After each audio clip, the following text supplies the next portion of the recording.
Ruben Swartz, your host and chief nerd. Welcome to Sales for Nerds, the podcast for people who love using their expertise to serve clients but maybe aren't quite so enthusiastic about the sales and marketing aspects of the business.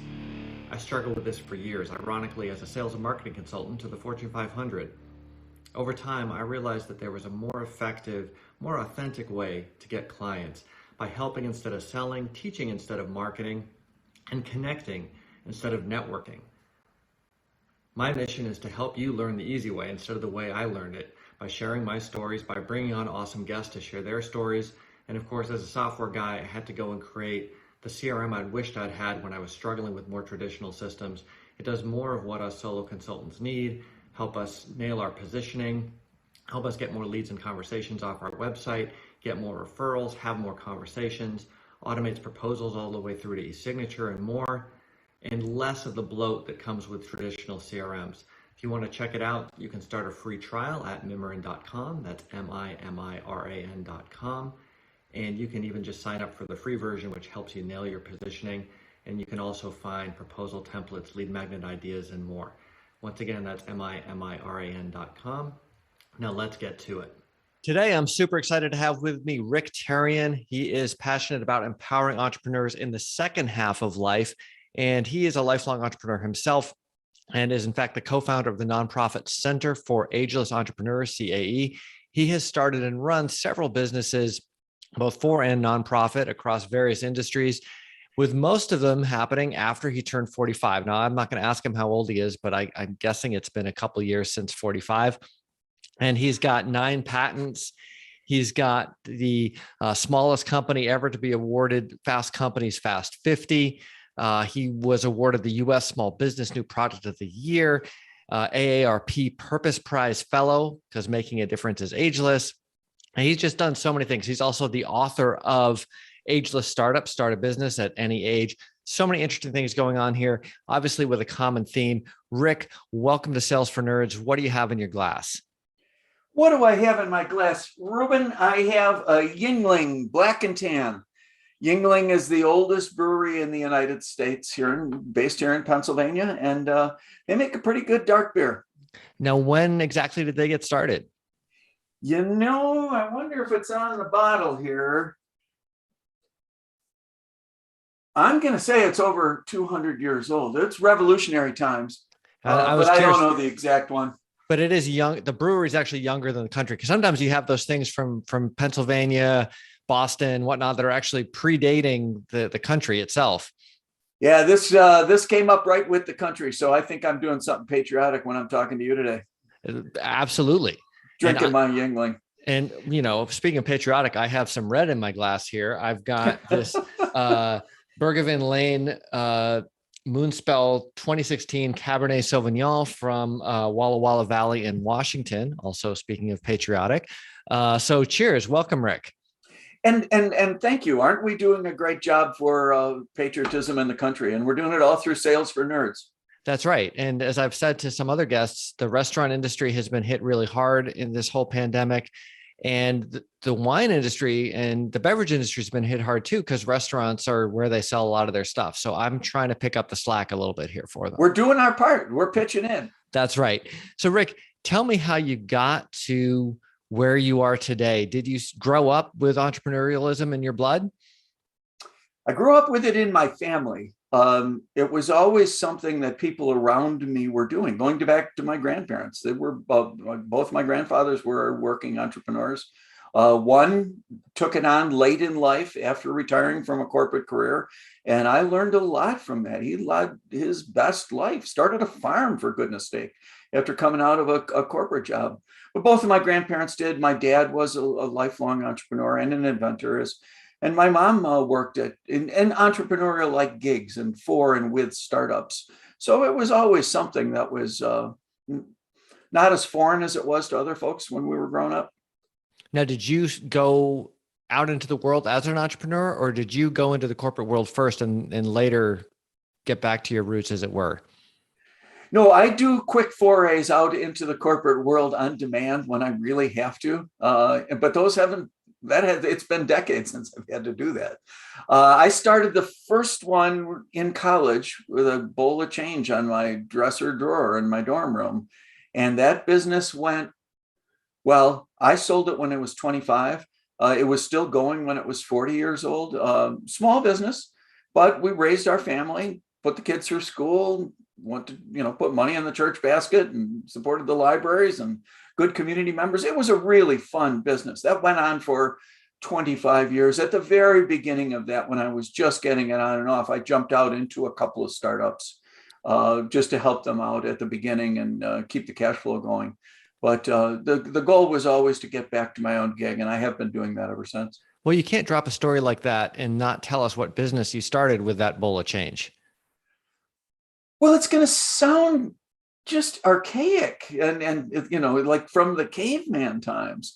Back before computers, if you wanted to have a special event, if you were a university or a major corporation and you wanted to have a sales meeting or alumni reunion, a special event, a marathon, you'd want to get a banner for it and put it up. And in the 70s and well into the 80s, the only way you could get a banner was to hire a sign painter, somebody to paint it out for you. Sounds nuts, but I figured out a way to hack some ink chemistry and automate that process to about 90%. There was still some handwork involved with it, but it was by and large a production process. And after, by the end, we had all the United Ways in the country. We had all the YMCAs. I think I had over 75% of the Fortune 500 as customers. We had colleges and universities all over the world. Trinity College in Dublin. It was really, really fun. And it was because it was a broken part of the system, right? You and I get on the phone and call a sign painter. You may or may not get it, may or may not be spelled right. Guy may or may not be sober. I mean, it was an old school industry, if that's the right term. So getting in early and things didn't have to be perfect, and we didn't have to sell everything to everybody. We sold one kind of a product to a specific set of customers, and it went global. We had customers all around the world for this stuff. Now, when you're in college, were you taking chemistry classes or something? How did you know that you could leapfrog the people doing this 100% by hand? No, I was not a chemist. I actually studied how to do startups in college back in the 1970s, long before that was very sexy. And I have been doing that ever since. No, it's in my nature to just open things up and use them in ways that they aren't designed to be used. I'm still following that path. It usually leads to frustration, but 1 out of N times something good happens. So you were just tinkering and you thought, there's a better way to do this. Correct. And I knew the market. I knew the market was there. It was like all my businesses. I know the market was there, and I looked for a piece of it that's broken. Just like when I sold this one, I went into a completely different business. I sell these things, Ruben, for sabbaticals. I've never gotten one of these big hockey stick type returns. May happen, but I'm not holding my breath. I took a sabbatical and I started another one in a completely different kind of business, engineering business, environmental wastewater treatment.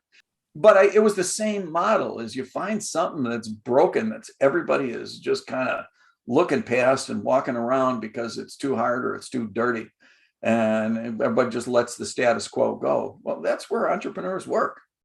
Now, what was the broken part of the environmental company? What part of the market did you address?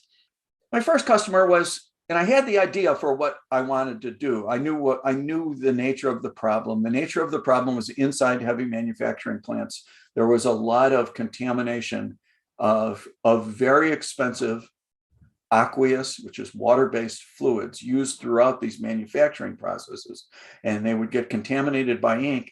You could see it at Harley Davidson. Was a perfect example. I had good friends who worked at Harley Davidson in Milwaukee, and you'd go by and you'd see these smokestacks, and they're just belching. This was the 70s and 80s, right? Now they don't, because they've got my stuff in it.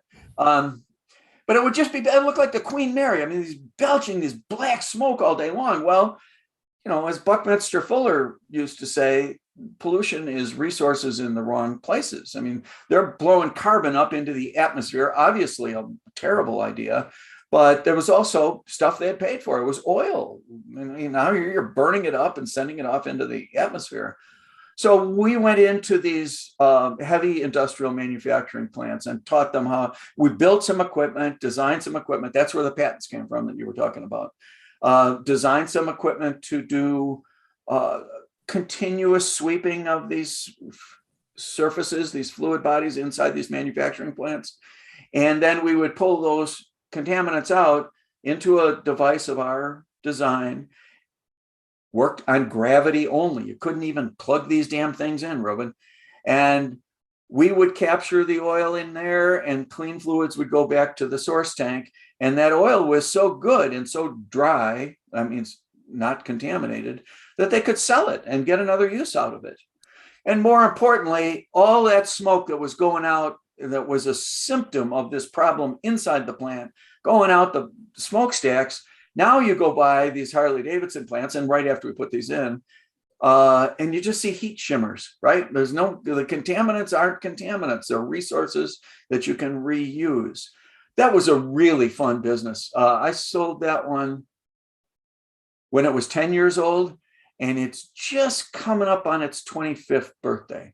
I'm really like building in sustainability into these things from the beginning. That's what I'm as proud of as, obviously, that they keep going, but it's almost as important to me as these big revenue numbers. I really like making a difference.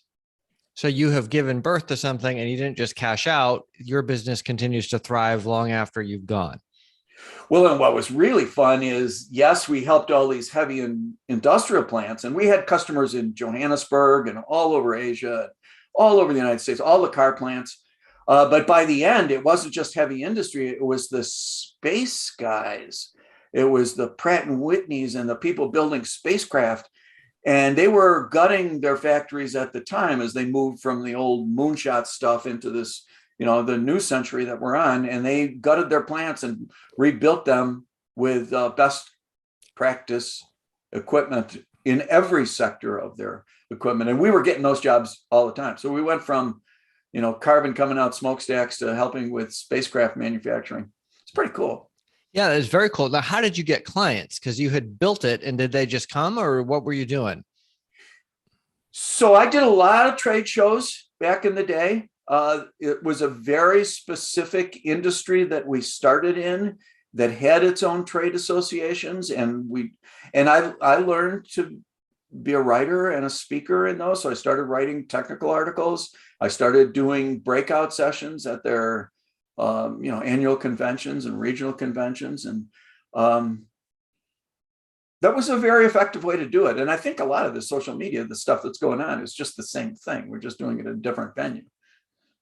I think that's right. And for people who are longtime listeners, I like to beat the drum on picking a good niche that you can actually be the 800-pound gorilla in, even if you're relatively tiny. And one way to look at that in an old school way is, what's the association for my market? Or perhaps there's multiple associations. But if you can't identify that off the top of your head, go research it or figure out how to get more specific. Well, and you're right. And those associations really, really served a vital purpose that this pandemic has broken. And I'm looking forward to that coming back.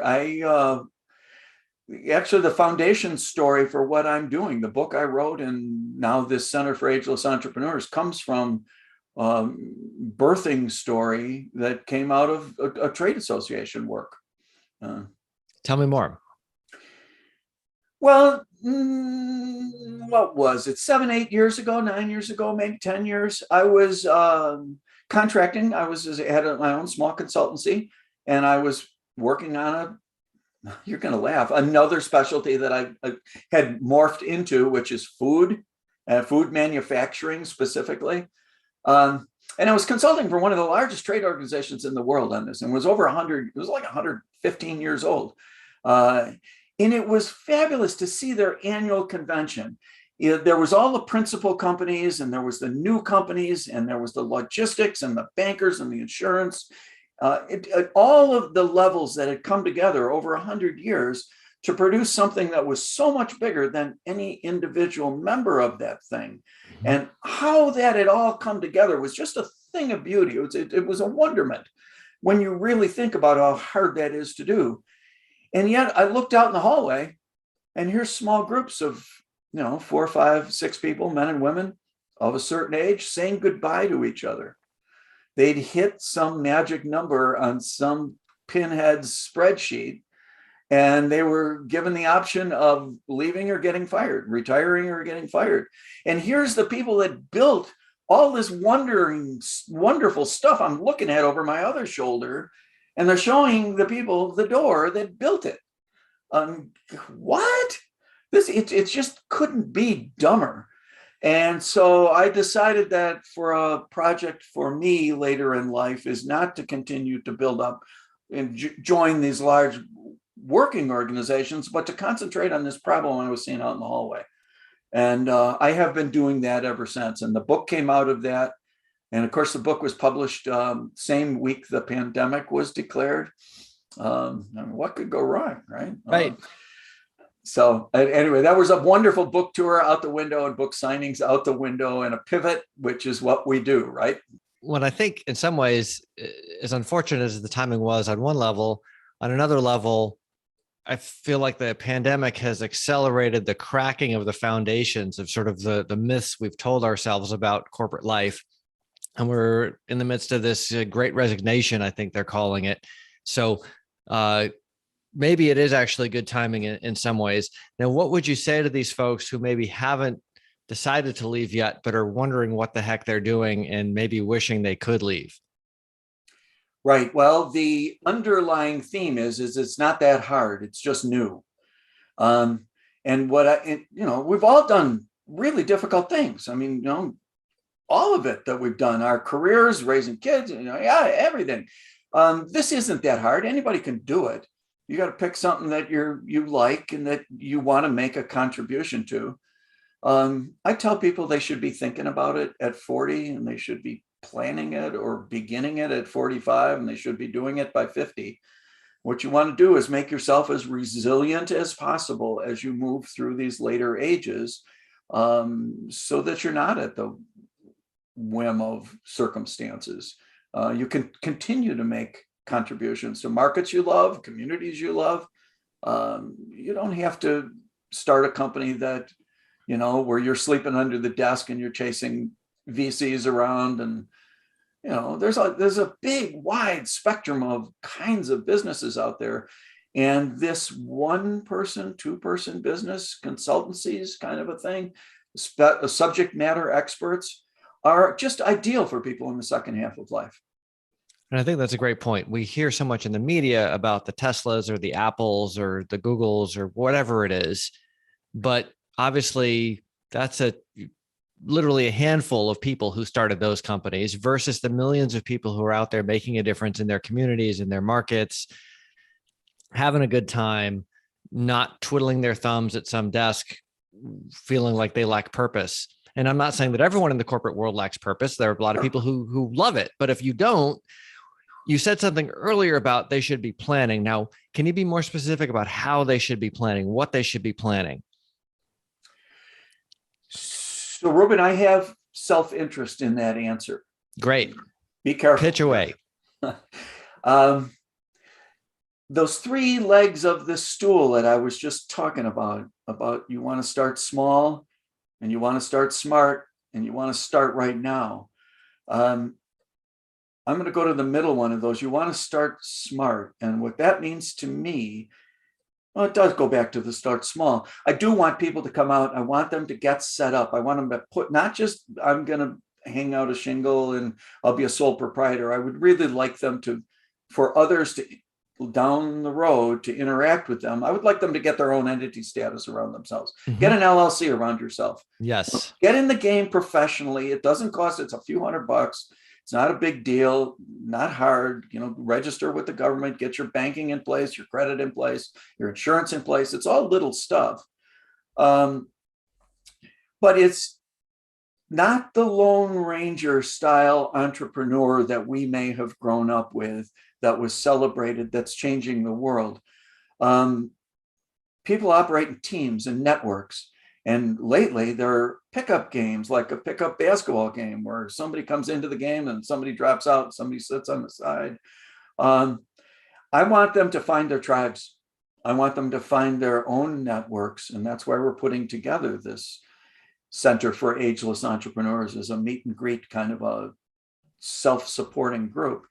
I really think it's important to find your peers and find people that you can be an independent entrepreneur within, but then find networks and teams that you can go out and tackle the world with.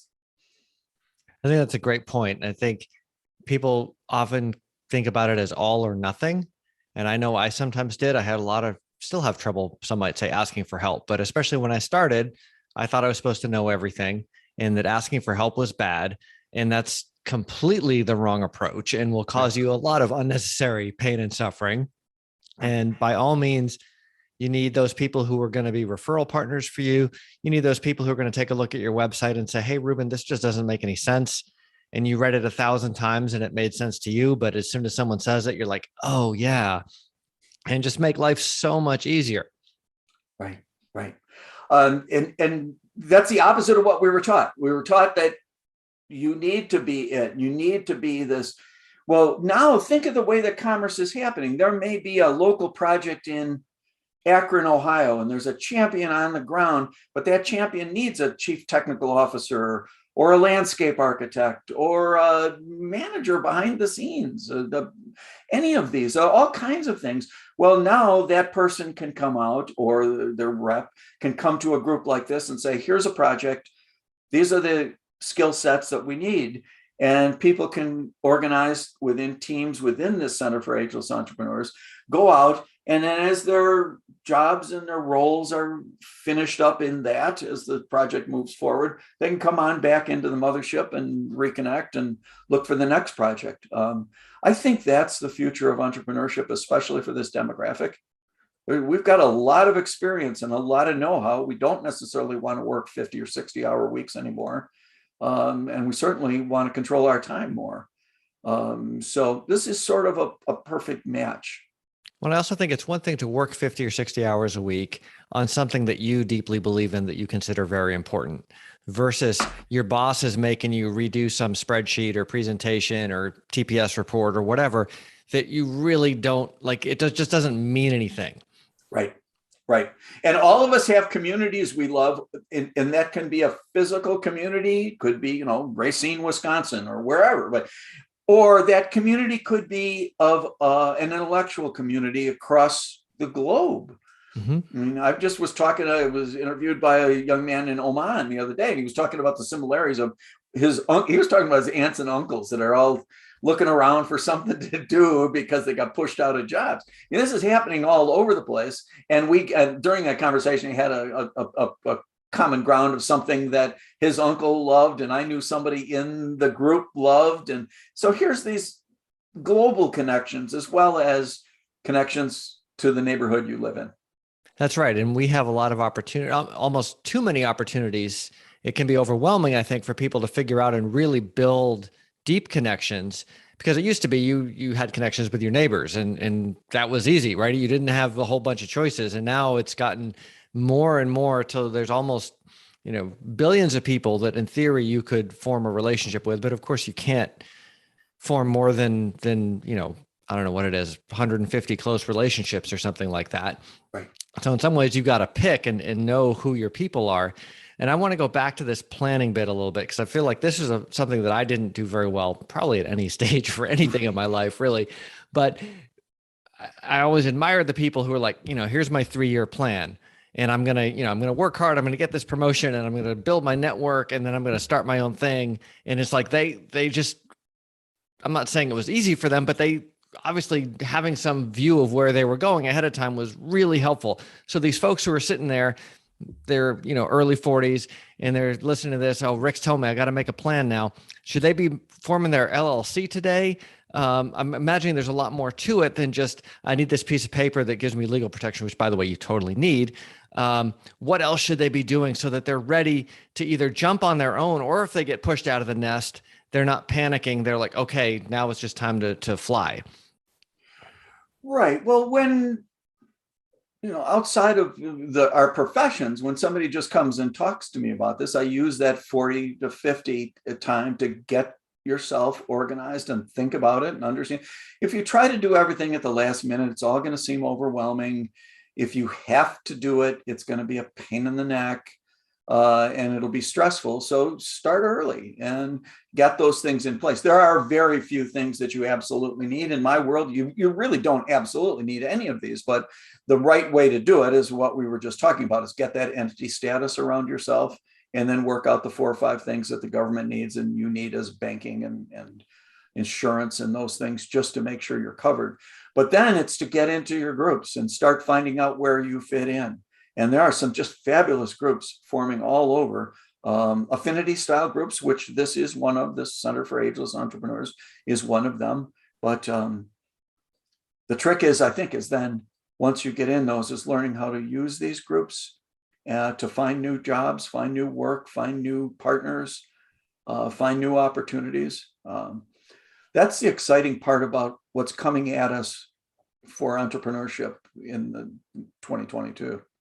So if I can summarize, I think what you're saying is you've got to start nurturing and building your network long before you're thinking, oh gosh, I really hope someone refers me a client this month. Correct. You want to become the person that you're the first name somebody thinks of when they need that kind of a service, or they can call somebody who's knowledgeable in these systems and they're going to know your name first. And that just takes time, and it takes some network building, and it doesn't revolve around, getting on the covers of magazines and all of this crazy, venture backed startup stuff. I get it. That's all fine. If it's legal, I'm all in. But on this smaller scale, it's meeting new people, finding out what they do, finding out how you can help them without necessarily remuneration. How do you talk to somebody that is 7 states away and a different age and maybe coming out of a different industry? What do you find in common? Well, there's stuff in common. You just have to talk to them to figure it out. And maybe something's going to come out of that in the short run. Maybe something's going to come out of that in the long run, or maybe never. But the phone generally, or the email, does pop up and say, hey, I've got a project. Do you know anybody that can do something like that? Now you're putting a team together, or you're recommending a team. And I think one of the nice things about this is you are talking to people who care a lot about stuff that you care a lot about. Right. So whether or not you both play baseball or cricket or whatever, you care about environmental engineering, or you care about sign printing, or whatever the thing is that everyone is there with an interest in. Right. And so you don't have to be selling ice to Eskimos or anything like that. You don't have to be a wizard of a salesperson. You just have to give a darn, which you already do, about your subject matter and be helpful, right? Correct. And yet, so I face the idea of this as, well, you can, and then one more sentence on that, you can't be everything to everybody. Right. Right. So what you want when you get into those kind of groups is a vetted group that matches up with your mindset. In our case, I'm using age. We're trying to say that everybody should be at least over 40. There's no way I'm going to enforce this. I don't know how I'm going to do that, but at least that's the public stance on this. And then there's a vetting process. This is sort of concierge networking, where you introduce people that have like-minded interests and skills. I think you can do all of this in pretty small formats. The communication tools are tremendous for using small groups to change the world. The old Margaret Mead thing of just a few dedicated citizens. I use a quote from Seth Godin all the time, and so it's just over my desk. He said, the best way to make a hit is to build something for the smallest viable audience and make it so good that people tell their peers. Well, that's a really good suggestion. You and I, maybe you, Ruben, but I'm no longer capable of starting $1 billion company and launching it up and chasing VCs around and all of that. I don't want to do that stuff. I've kind of been there, done that. But the fact that I can start a group with like-minded people to change the world in ways that we all see as good and help people along that we are interested in, hell yeah, sign me up. And I think that's a great point. because most of us are not trying to start that billion-dollar company. We don't need a million customers. We don't want a million customers. We don't want to talk to the 10 million people it take to get there. We want the handful of people who get it, who are part of our tribe already, who need our help, that we love helping. And then everything is so much easier versus trying to educate and convince people in some mass market that we're probably not very equipped to go after anyway. Right. No, you're exactly right. And that's why this lining up people with similar expectations for life, that just makes it all the difference in the world. And the kinds of people who are coming in are remarkable. They're entrepreneurs just all over the board. And I don't want to classify one as cooler or less cool, because everything's cool. You were talking about how important these 1 and 2 person businesses are a little while ago. Just in research for the book, pre-pandemic, there was 32 million businesses total in the United States. And of those 32 million businesses, 25 million were 1 person businesses. Those are US Census Bureau numbers. And when I was, dabbling around in economic development, we used to, sort of look askance at that. We call them lifestyle entrepreneurs. And so you'd sort of say it sneeringly. Well, if you're that 1 person, it's not a lifestyle, it's your life. And you're making a contribution. And those people are just getting a check for talking to people. This is an important piece of the economy. And we need to honor it, and we need to nurture it, and we need to enable it, because I think it can do a lot of, it can be a major force for good in the world. Yeah. And I think it's interesting you mentioned that sort of disdain for quote unquote lifestyle businesses, as if the point of the business should be to return money for external investors. And there's nothing wrong with that model either, right? Right. But what's wrong with saying, I want to go make a dent in the universe. I want to help the 20 or 200 people that really need my help. And I want to attend my kid's soccer game. And I don't want to have a heart attack at 48. And I want to go hiking and enjoy myself. Like, yes, that's part of what's important to me. It's more important than the VC returns. And that's why this pandemic actually is something of a silver lining. It's a horrible thing to say with all the chaos but it's ripped this labor market and turned it upside down. When I started writing this book a while back, it was, oh my God, mom and dad are getting fired and they're 55 and nobody's going to hire them. And grandma's going to be driving an Uber. And, right. It looked grim. And now all of a sudden I can, with a group like this Center for Ageless Entrepreneurs, I can go out to the world as a salesperson, which is what we do. And I can say, look, here's a talent pool that's rich in experience and know-how and knowledge that you don't have to take on forever. And that these people are willing to come out and work and give you their true advice, because they don't care what you think. They're here to tell you the truth. And then they can come back into the mothership and reform new networks and new projects. But what a fun thing to sell to the world is now, instead of this, oh my God, grandma's driving an Uber, we're at, oh my God, grandma's got some really cool friends. This is great. Now look at what's behind that network. Then let's call them. I think that's a great point. And I think for a lot of us, and this is again where I look to people who obviously plan this much better than I did, networking was sort of a dirty word to me, kind of like sales, kind of like marketing, because we've all been to those quote unquote networking events where you get stabbed in the eye with a business card and you just leave feeling icky. But if you are talking to people who care about the same stuff you do, and you're not trying to sell them anything, you're just building the relationships, it ought to be fun, right? Well, Ruben, you and I both remember going to these network meetings where you would end up with paper cuts all over your hands and your face, with people shoving business cards at you and, just buy. And, this is a new century. We've got all new tools in place. The ability to now do a new kind of networking, where you can gather folks who are interested in very specific subjects from all over the world, all over the country, all over North America to meet and greet and discuss your specialty. But there's also at the same time these asynchronous networking tools that are integrated right into these network platforms so that I can be talking about a job post that I'm involved with. I want to start some kind of new business, or I can contribute a certain kind of a skill set. I think there's a market for it. I need these three other kind of people. Well, maybe those other three other people, one lives in Dallas and one lives in Montreal and one lives in Caracas. All of that can be true now in this new century. We can all make that contribution. You have to figure out the logistics of these things when they're going out to the street. But it's a brand new kind of networking, and I think we're all just getting used to it.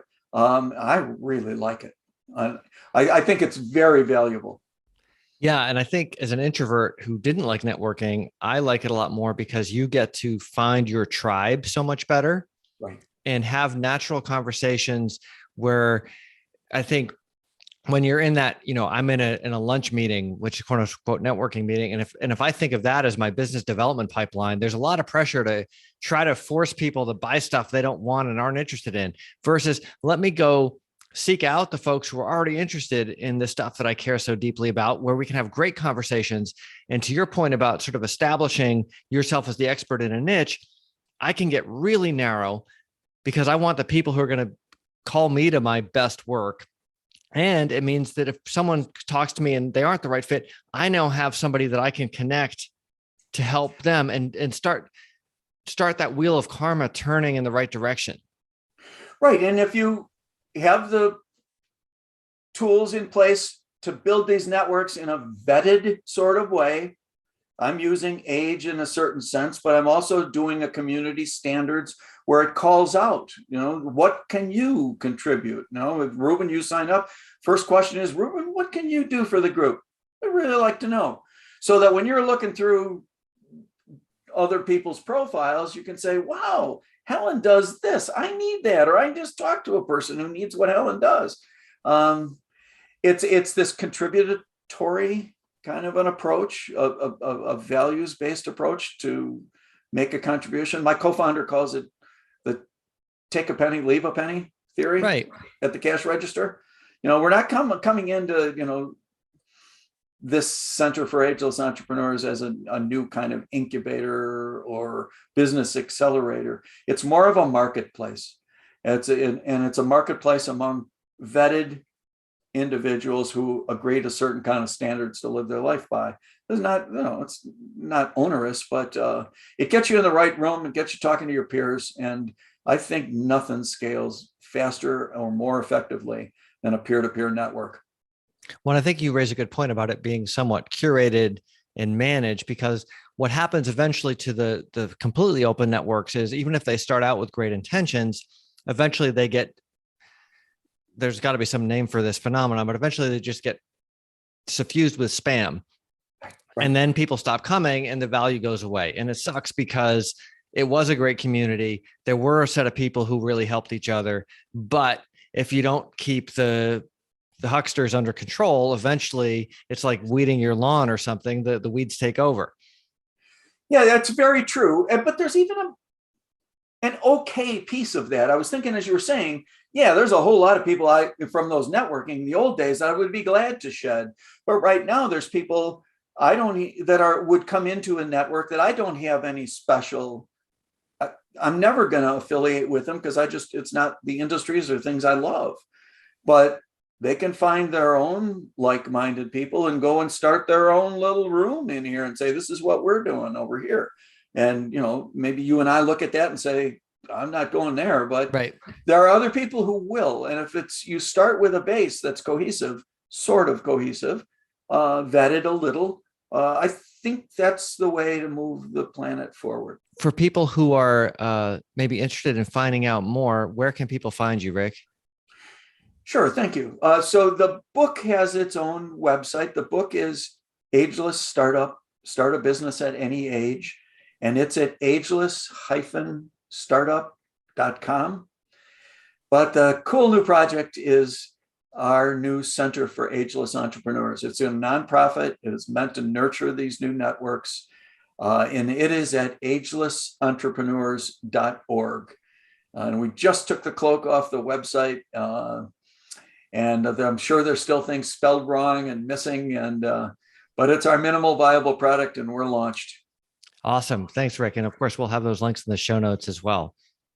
Great. Thank you, Ruben. I really appreciate our conversation. Thanks a lot. Cheers. And cheers to you, my friend. Thanks for listening. Did something in this episode or a past episode help you out? I'd love to hear about it. Send comments, questions, or ideas for future episodes to hello@salesfornerds.io. And of course, iTunes reviews are super helpful for getting the word out. So if you've got a few moments to put one of those up, I'd really appreciate it. If you've got a friend who'd benefit from one of these episodes, send a link. If you've got a friend who wouldn't benefit from one of the episodes, but you just haven't talked to in a while, this is a great excuse to pick up the phone and give them a call.